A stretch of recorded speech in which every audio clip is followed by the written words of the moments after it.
ሚነ ለዚነ ሃዱ ዩሐርፉነ አልከሊመ ዐን መዋዲዒህ አሁንም ይነግረናል ከነዛ ከይሁዶቹ ቆሻሻ ከሆኑ ድርጊቶቻቸው የአላህ እርግማን የወረደባቸው መጥፎ ከሆነ ስራዎቻቸው ውስጥ ሚነ ለዚነ ሃዱ ከነዛ ከአይሁዳኖች ውስጥ አለ አላህ ጀለ ጀላሉ አይሁድ ነን ከሚሉት ከነዛ ከአይሁዶች ውስጥ ዩሐርፉነ አልከሊመ ዐን መዋዲዒህ ቃላቶችን ንግግሮችን ከቦታው ከተፈለገው ነገር የሚያጣምሙ አሉ እያወቁ የትኛውን ንግግር ነው የተውራትን አላህ ጀለ ጀላሉ ያወረደው ስለ ሰይዳችን ሰለላሁ ዐለይሂ ወሰለም የሚያመላክት ስለሳቸው ምልክት የሚናገር ብዙ ነገራቶች ነበሩ እነዛን ነገራቶችን ባልተፈለገና አላህ በማይፈልገው መልኩ እያጣመሙ የሚተረጉሙና ሰውን የሚያሳስቱ አሉ ከነዛ ከአይሁዳኖች ውስጥ ወይም ንግግሮችንም ደግሞ ቃላቶቻቸውን ከናንተ ጋር ራሱ ሲያወሩ አጣመው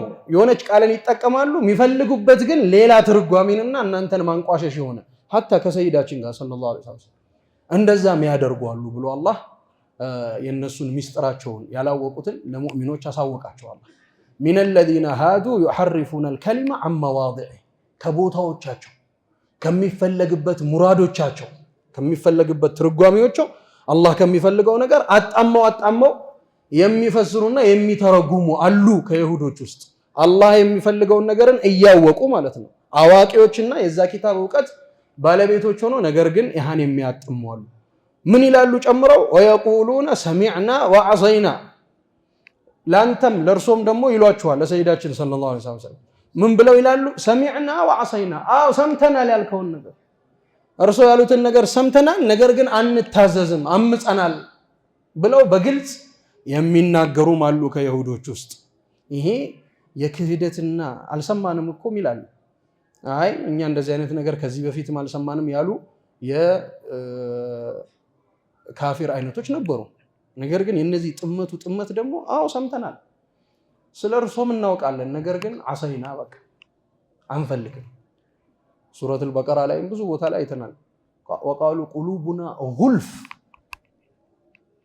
ልቦቻችን ጉልፍ ማለት ሙገለፍ የተደፈነ የታሸገ ነው ምንም ነገር ብትሉ እርሶ አንሰማም አንፈልግም በግልጽ እንደዚህ የሚናገሩ የአይሁዳን አይነቶች ነበሩ ወየቁሉና ሰሚዕና ወዐሰይና አንታዘዝ አምፀናል ሰምተናል ነገር ግን አምፀናል የሚሉም አሉ ከነሱ ውስጥም ደግሞ ምን ይላሉ ወስማዕ ገይረ ሙስመዒን አሁን የሚሉትን ነገራቶች ነው አላህ እየጠቀሰልን ያለው ሰሚዕና ወዐሰይና ይላሉ ሰምተናል አምፀናል ግን አንታዘዝም ይላሉ ወስማዕ ገይረ ሙስመዒን ይላሉ ወስማዕ ገይረ ሙስመዒን ምን ማለት ነው ሲያወሩ ክርስቶን ሲያወሩ መተው ሲያወራችሁ ሰይዳችንን ሰለላሁ ዐለይሂ ወሰለም እስኪ እስማዕ ገይረ ሙስመዒን ይላሉ ምን ማለት ነው የማትሰማሁንና እስኪ ስማና እንዲ ይላሉ እርግማንና ስድብ ማለት ነው የደነቆርኩን የማትሰማሁን የማትሰማሁን እስኪ ስማን ይላሉ የሆነ ነገር ሊያናግሯቸው ሲፈልጉ በራሳቸው እስኪ ስማን ገይረ ሙስማ የማትሰማ ብትሆን ወይም የማትሰማሁን በሽተኛሁን ደንቆሮሁን ስማን ብለው ይላሉ እንደዚህ አይነት ቃላቶች ይሄን በራሳቸው የሚሳደቡትና የሚናገሩት ነገር ገይረ ሙስማዕ የምትለው ቃል ሁለት ትርጓሜ አላት ገይረ ሙስማዕ የማትሰማ ሆነ አዳምጠኝ ስትል በአረብኛ የእንትን በጥሩ የሚገለጽበት መንገድ አለ ምንድነው በጥሩ የሚገለጸው መጥፎ አትስማና እስኪ አንዴ ስማኝ ይባላል በአረብኛ እስኪ አንዴ ስማኝ መጥፎ አትስማ መጥፎ አላህ ያሰማ ስማኝ ይሄን ነገር ይባላል እሰማሃለሁ ሲልህ መጥፎ ያሰማህ ትላለህ ይሄ ዱዓ ነው ገይረ ሙስመዒን ይሄ ተፈልጎበት አረብኛ ላይ ይባላል እነሱ ግን ፊት ለፊት መጥተው እስማዕ ገይረ ሙስመዒን ሲሉ እሳቸውን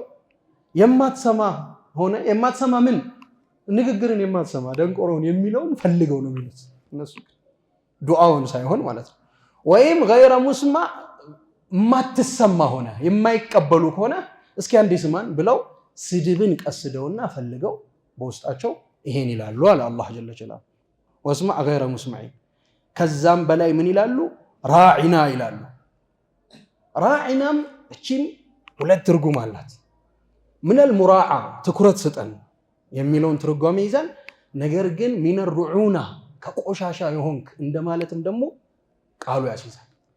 ስለዚህ ሌላን ቃል አይጠቀሙም። እቺን ቃል ነው ሁሌ የሚጠቀሙት። መተው እሳቸውን ትኩረት ስጡን ለማለት ራዒና ይላሉ። ቀስዳቸው ግን ያኛውን መጥፎን ትርጓሜንና ፍላጎትን ቀስደው ነው። ይሄን ደግሞ ሱረቱል በቀራ ላይ አላህ ጀለ ጀላሉ አዟቸው ሰሃባዎች እንዳይሉ ይሁዶች በዛ መልኩ ስለሚጠቀሙ በዛ አይነት ንያ እናንተም በጥሩም ቢሆን ንያ እንዳትጠቀሙት ብሎ ላ ተቁሉ ራዒና ወቁሉ እንዙርና ተመልከተን እሳቤህን ትኩረትህን ወደኛ አድርግ ምትለዋን ሌላኛ የአረብኛ አገላለጽ እንዙርና ወደኛ ዙር ተመልከተን በሉ እንጂ ራዒና እንዳትሉ። ለምን ራዒና በአረብኛ እኮ ትክክለኛ ትርጓሜ ይኖራል። አዎ እናንተ በትክክለኛው ትርጉም ብትሉም ሌሎች ይሁዶች ደግሞ ከናንተ እኩል ነው ምንለው ብለው ሌላ ይቀስዱበታል።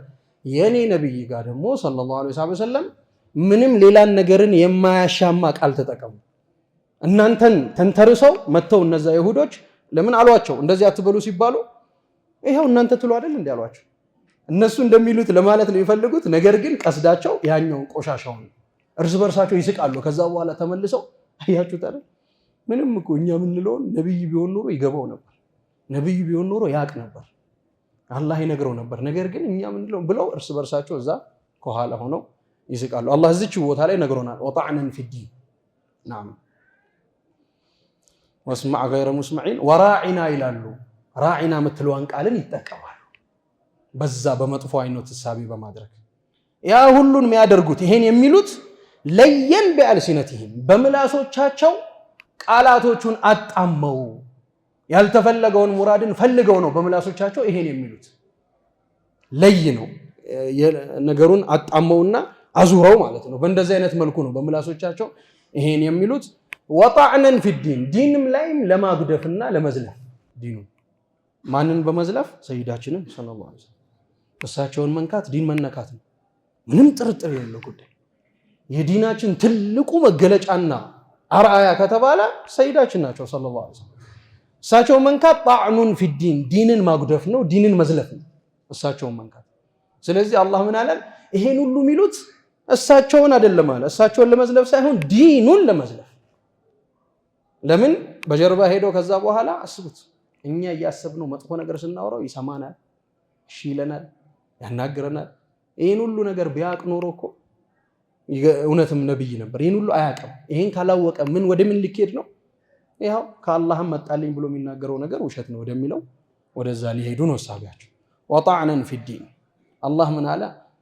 ወለው አነሁም ቃሉ ሰሚዕና ወአጣዕና እነዚህ ሰዎች እኮ ቢሉ ኖሮ አለ አላህ ጀለ ጀላሉ ሰምተናል ታዘናል፣ ወስማዕ ስማን ብቻ ቢሉ ያን ገይረ ሙስማዕ የምትለዋን ነገር ትተው መጥፎን ነገር ወስማዕ ስማን ቢሉ፣ ወንዙርና ራዒና የምትለዋን ቃል ትተው ወንዙርና ቢሉ ተመልከተን ብለው ቢሉ ለካነ ኸይረን ለሁም ወስማዕ ወንዙርና ለካነ ኸይረን ለሁም ለነሱ የተሻለ ነበር። ራሳቸውን ለአላህ ቁጣ እያጋለጡ መሆናቸውን አያውቁም። ይሄንም አላህ እየነገራቸው ያለው በህይወት እያሉ ነው። እንዲመለሱ አላህን ፈርተው ወደኋላ እንዲያዩ ወደኋላ መለስ እንዲሉ በህይወት እያሉ እየነገራቸው ነው አላህ ጀለ ጀላሉ። ወለው አነሁም ቃሉ ወስማዕ ወንዙርና ለካነ ኸይረን ለሁም ወአቅወም ትክክለኛም ቀጥተኛውም መንገድ ነበር። ትክክለኛውና ቀጥተኛውም አነጋገር ነበር እንደዚህ ቢሉ ኖሮ። ወላኪን ለዐነሁም አላሁ ቢኩፍሪሂም ፈላ ዩእሚኑነ ኢላ ቀሊላ። ነገር ግን በዛ በክህደታቸው ምክንያት አላህ ረገማቸው፣ የተረገሙ ሆኑ። የተረገሙ ከመሆናቸው የተነሳ ከአፋቸው የሚወጣ ነገር ሁሉ ነገር የሚያስረግም እርግማንን የሚጨምር ቢኩፍሪሂም በክህደታቸው ምክንያት አላህ ጀለ ጀላሉ ከራህመቱ አራቃቸው፣ ረገማቸው። ፈላ ዩእሚኑነ ኢላ ቀሊላ ጥቂትን እንጂ አያምኑም። ሐታ በራሳቸው መጽሐፍ ራሱ ከእውነተኛው እምነት ጋር የተገጣጠመው ጥቂት ነው። ሌላ እንዳለ አያምኑም። መጽሐፋቸው ያላቸውን በዛ ነው የምናምነው ይሄን አንቀበልም ቢሉ በራሳቸው ራሱ በዛ እምነት ፈላ ዩእሚኑነ ኢላ ቀሊለን ትንሽ ቦታዎች ነው የእምነት ነገር ያለባቸው። ኢማነኛ የማያስብል ሙእሚን የማያስብል ያቺ ብቻ ናት ያለቻቸው። ሌላው እንዳለ በራሳቸው ራሱ ከሃዲዎች ናቸው ብሎ አላህ ጀለ ጀላሉ ነገረን። ላ ኢላሃ ኢላ አንተ ሱብሃነከ ኢና ኩና ሚነ ዛሊሚን